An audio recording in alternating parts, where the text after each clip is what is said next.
Patricia, Bonjour. alias Psychotico. Cela fait 12 ans que vous êtes danseuse au Crazy Horse et depuis peu, vous êtes également coordinatrice artistique. Qu'est-ce que cela signifie? Expliquez-nous un petit peu.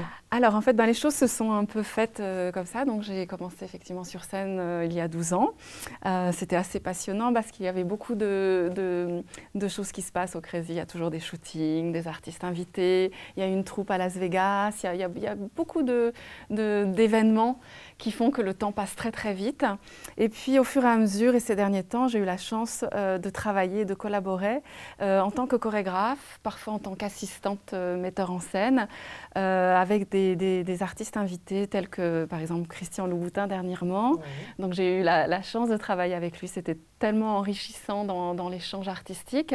Et puis donc moi, comme je connais depuis quelque temps la maison, ça me permettait aussi de pouvoir vraiment l'aider à mettre ses idées sur scène, de pouvoir les réaliser, en tout cas de l'assister dans ce choix-là. Et puis j'ai travaillé aussi avec Clotilde Corot, enfin avec d'autres artistes. Donc moi, ça m'a vraiment permis de m'ouvrir aussi à un travail un peu différent, qui est de travailler plus. Effectivement, je suis toujours sur scène, mais ça me permet aussi d'avoir un regard un peu extérieur, de pouvoir créer et monter des numéros. Donc c'est vraiment quelque chose de... Donc c'est pas forcément difficile pour vous de passer d'une fonction à l'autre, vous arrivez à gérer le sur scène et le un petit peu backstage? En fait, je pense que le fait d'être sur scène, ça nourrit d'une certaine manière...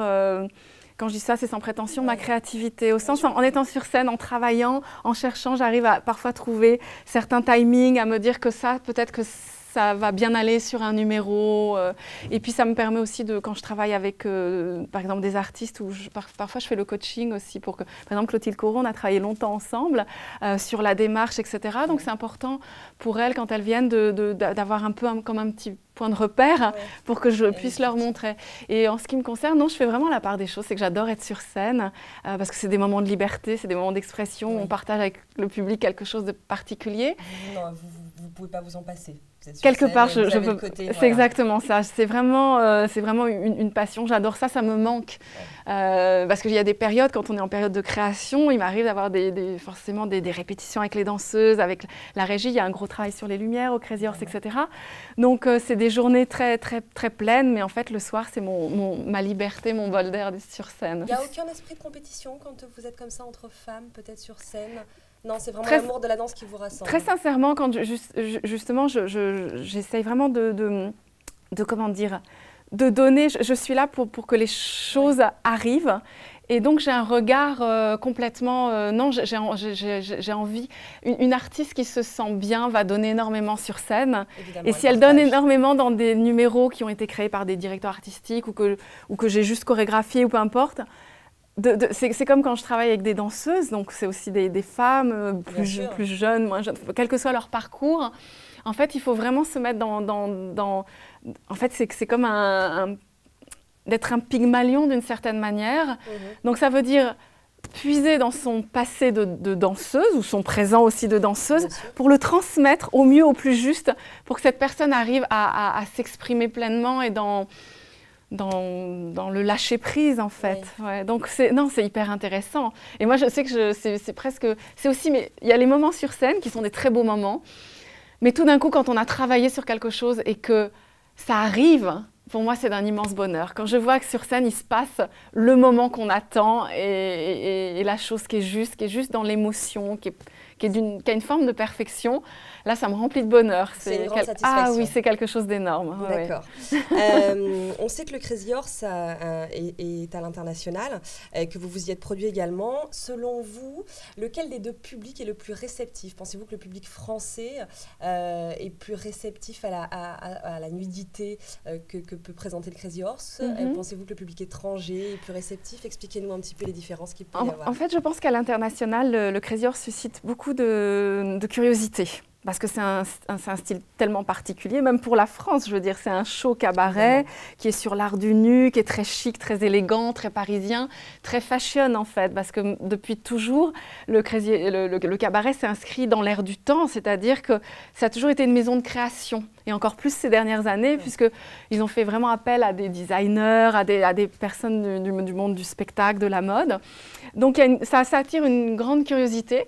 Par contre, au niveau des réactions, c'est assez amusant parce que ça m'est arrivé pendant un certain nombre d'années de me produire aussi à Las Vegas.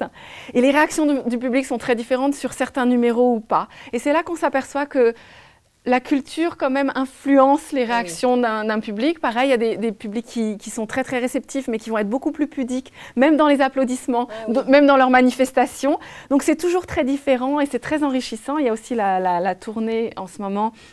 Ils sont en Russie. Ça s'appelle le show, c'est Crazy Forever Crazy.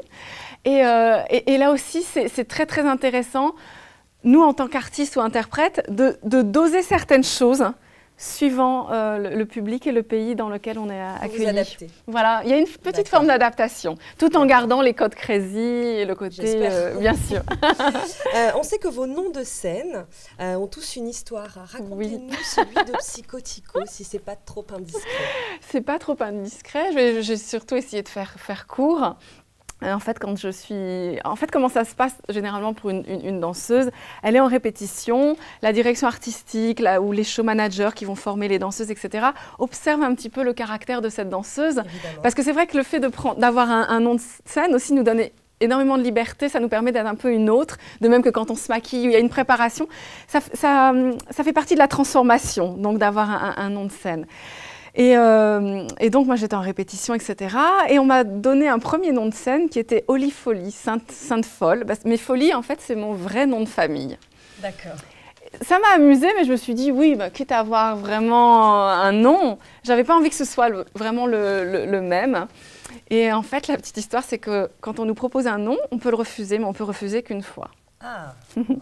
Moi, j'avais déjà usé de mon joker, en fait, en quelque sorte.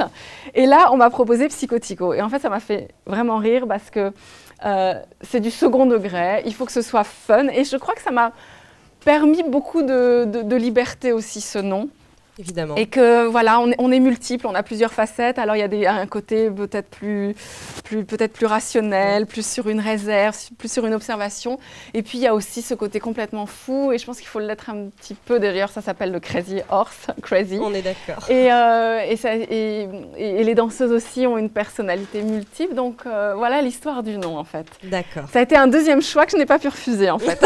Et qui vous allait bien au final. Qui finalement je l'aime beaucoup, oui. Tant mieux. Oui. Une dernière question. Psycho, pour nos lectrices de Lyon Femmes. Est-ce que toutes les danseuses se cultivent un look aussi prononcé que le vôtre et aussi stylé, si je peux me permettre?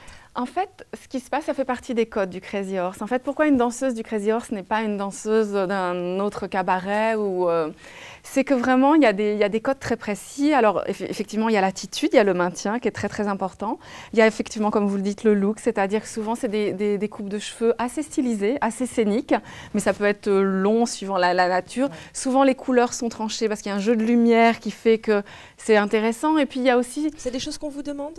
C'est des choses qu'on nous suggère et évidemment qu'on nous demande. Après, ça se fait à l'écoute parce qu'il y a une personnalité, etc. Et puis, il ne faut pas aller contre nature. Quelqu'un qui aurait une chevelure bouclée, une cascade de boucles, on ne va pas lui demander. Voilà, après, il faut faire avec les particularités de chacune. Mais après, c'est vrai qu'on travaille en fait sur la femme et presque sur la créature, donc quelque chose d'exceptionnel, d'unique. C'est pour ça que les looks sont tellement façonnés. Évidemment, on est aidé par le jeu des lumières, les costumes, les postures, une forme d'élégance, etc., le côté la parisienne, mais effectivement, chaque danseuse, on lui demande d'avoir un petit peu sa spécificité. Après, les codes, c'est aussi par rapport au maquillage, c'est souvent des grands yeux, un petit nez, une bouche pulpeuse, on a toutes le même rouge à lèvres. On a vraiment des codes très, très stricts, mais qu'il faut préserver parce que c'est comme ça qu'on se dit, tiens, c'est une danseuse du Crazy ou tiens, c'est un numéro du Crazy Horse. Donc ça, c'est important. Ouais, et tout ça vous va très bien. Ouais, merci beaucoup, Psychotico. Et belle continuation sur les scènes du Crazy Horse. À bientôt à Lyon. À bientôt. Merci.